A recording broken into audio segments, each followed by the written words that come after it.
I want a divorce. What? Why? Actually, I'm taking over my boyfriend's company, so I don't need you anymore, my wife said, with a look of triumph on her face. From my point of view, I was rather grateful that she confessed to me. Fine, here, divorce papers. I took out the divorce papers from a drawer and I handed them to her. My wife rolled her eyes. My name is Brian, a 30-year-old office worker. I've been married to my wife, Kathy, for 3 years. We met at a blind date, thrown by a mutual friend. My wife was very enthusiastic. I was attracted to her, too, and we started dating. We got along well, and after a year, I asked her to marry me and we got married. Kathy was also kind and cheerful. I thought if I married her, we'd have a happy life together. In fact, our married life was quite enjoyable, but after we got married, there were some things that were different from what I expected. My wife didn't do much housework, saying that she was too busy with her work. I guess it wasn't that surprising since we both had jobs, but when I lived alone, I was too busy with work. I didn't cook for myself, she said. That she rarely cooked for herself. She said that her mother-in-law used to come over and clean the house at appropriate times. So I always came home from work and did most of the housework. Sometimes I would try to casually appeal to my wife, but she would never try to help me. She never complained when I worked late and had dinner late. I was thankful for that. Other than not doing the housework, she was basically normal. We have enough conversation. Sometimes it felt like too much of a physical burden for me, but lately I've been buying prepared meals. I wasn't trying too hard, so I could make it work. I couldn't say that I was extremely happy, but I was enjoying my married life in my own way. Before I knew, my wife and I had been married for 3 years. I was hoping that our relationship would change if we had a child, but my wife couldn't get pregnant, so I wondered if there was something wrong with either of us. I suggested to my wife that we try some tests and fertility treatment, and my wife gave me a surprising response. We don't need to have kids, do we? What? I was surprised. I assumed she wanted to have children, but it's true that some people don't have children and spend time alone with their spouses. I'm sure there are couples who want that. Maybe that was just the case with my wife. Just in case, may I ask why? What? Well, it just feels like too much trouble. I must say that I was disgusted by these words, not because she had a good reason, but because it was so vague and random. But at the same time, I felt that even if we had a child like this, the child would be unhappy. I see, I get it. Then we will not have children, then. When I said this, my wife's face showed a look of relief. I thought she didn't want children that badly. I was very disappointed. Not only could I hope for a child, but I was doing most of the housework, and I didn't want to provoke my wife's pride, so I couldn't say it out loud, but I made a lot more money than she did. It was no exaggeration to say this, but I was mainly supporting this family. Furthermore, we didn't talk much as a couple these days. My wife didn't communicate with me as much as she used to. She was on her phone all the time, and on weekends, she often said that she was going for some drinks with her friends. She would often go out after noon, and I was always alone at home on my days off. On the weekdays, even if we had dinner together, we ate without talking, and the food didn't taste so good. If things continued like this, I might as well break up with her. I was having so much trouble in my marriage. And at such a time, I found out a surprising fact. It was a Saturday night. My wife was out drinking with her friends as usual. I received a message from one of my good friends. He said he and his wife were going out for a luxurious dinner. I was surprised to get the message out of the blue, but the content was even more surprising. You know, your wife just walked into a restaurant with a man that I don't know. I froze when I saw my wife's message. My wife was having an affair. We've never even been to a fancy restaurant with her. According to my friend, they didn't look as if they were on business or if they were friends. He said they looked like a couple. I was getting angrier and angrier with my wife, and all of this was making sense. How she didn't want to go through all the troubles of having a child, how she frequently went out for drinks with friends on the weekends, how she was always on her phone. Come to think about it, it was highly possible that she was having an affair. Why didn't I suspect it earlier? But I still didn't know if she was really having an affair or not. I immediately hired a detective to investigate. I still don't have any solid evidence of infidelity until I saw something that clearly and visibly showed infidelity.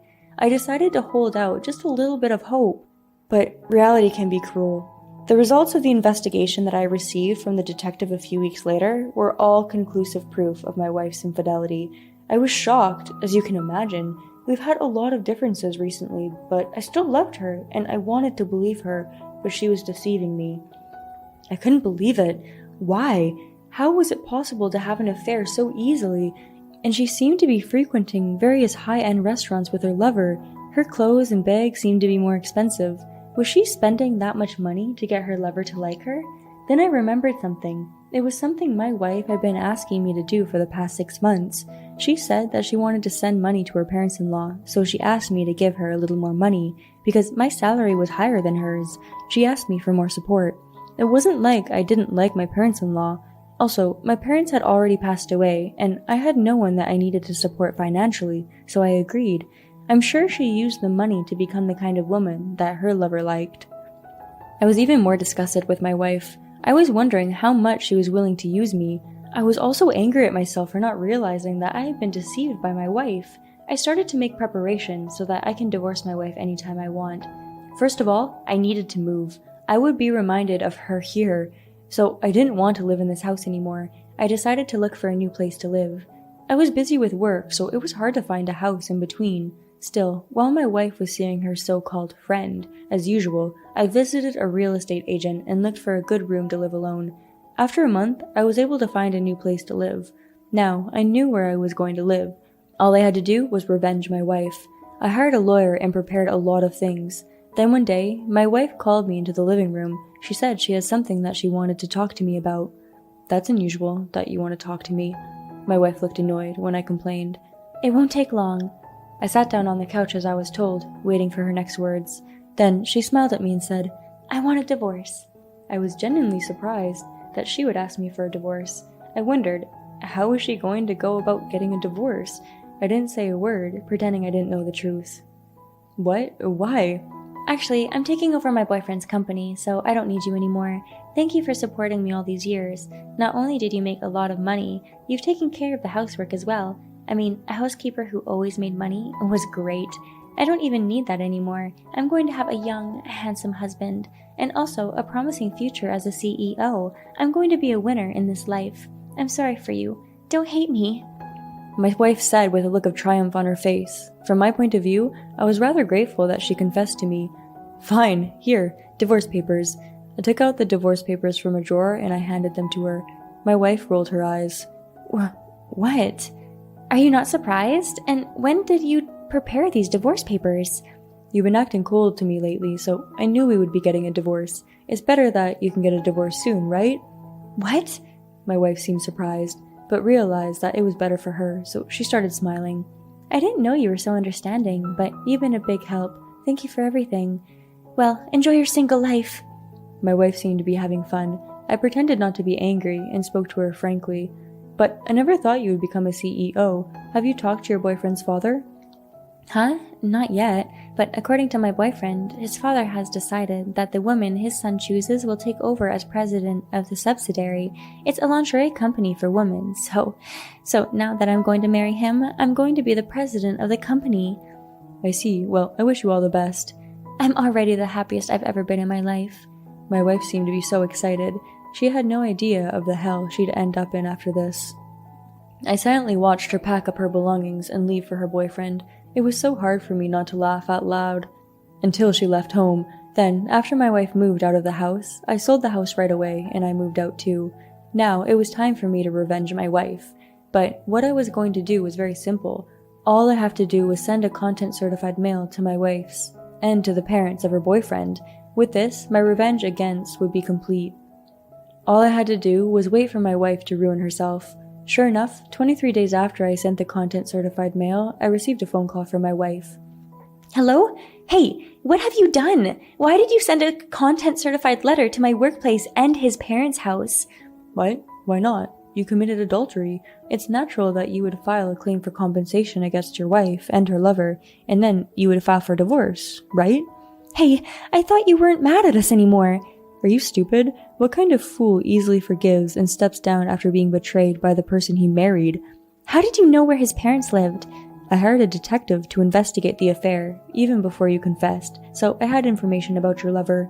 So that's why you knew about his parents' house. I sent a content-certified letter to his parents. What happened? I asked with a grin, and my wife said, That's right, you've caused so much trouble. She remembered and got mad. He didn't know I was married. That's why I was planning to leave you to be with him without telling him. Because you sent a content-certified letter to his parents' house. His parents found out about the affair, and I'm in big trouble. He's furious that I haven't told him the truth. His father complained to the president of my company. I was fired for causing a big problem. His father's company was an important business partner to them. Oh no, I'm sorry. It's all your fault. You should take responsibility for it. What are you talking about? You were the one who betrayed me and had an affair. I only made a legitimate request. I'll make sure you pay me my compensation. Oh no, I was fired from my job. Of course I can't pay compensation. I don't care. Get a job right away and pay me back little by little. Don't be stupid. I'm going to your place right now and move in. Do you know where I live? What are you talking about? You still live in the house we bought, right? You can only think in the way that suits your needs. I bought that house under my name, so I sold it already. What? My boyfriend kicked me out of his place. Where should I go? I don't know. You're an adult, so solve your own problem. I'm hanging up. Hey, wait! I didn't care about my wife's panicked voice. I hung up the phone and blocked the call. It all went as I had planned. I was so relieved that my wife lost everything. After that, I filed a claim for compensation through my lawyer. She's working part-time and living in a cheap apartment. She's trying desperately to pay the compensation. She tried to ask her parents for help, but I told them about the money she'd lied to me about. They were furious and said they're going to cut her off. Because of this, she was abandoned by her own parents, and it seems she's having a poor and lonely life. I, on the other hand, live comfortably in my new home. I am working very hard as well. Recently, I got a promotion and my salary went up even more. I'm thinking of taking up a new hobby and living a luxurious life. Trying to get a divorce secretly so that she could get married to a rich guy. How sneaky of her. But if that's the case, she shouldn't have said that she was taking over her boyfriend's company. Don't you think so? In the end, that kind of loose ends is what makes a scum wife so miserable, isn't it? I'm glad Daniel was able to get revenge on his scum wife. I hope he can marry a wonderful woman the next time. Thank you for watching. How did you like today's story? Please subscribe to our channel. See you in the next story.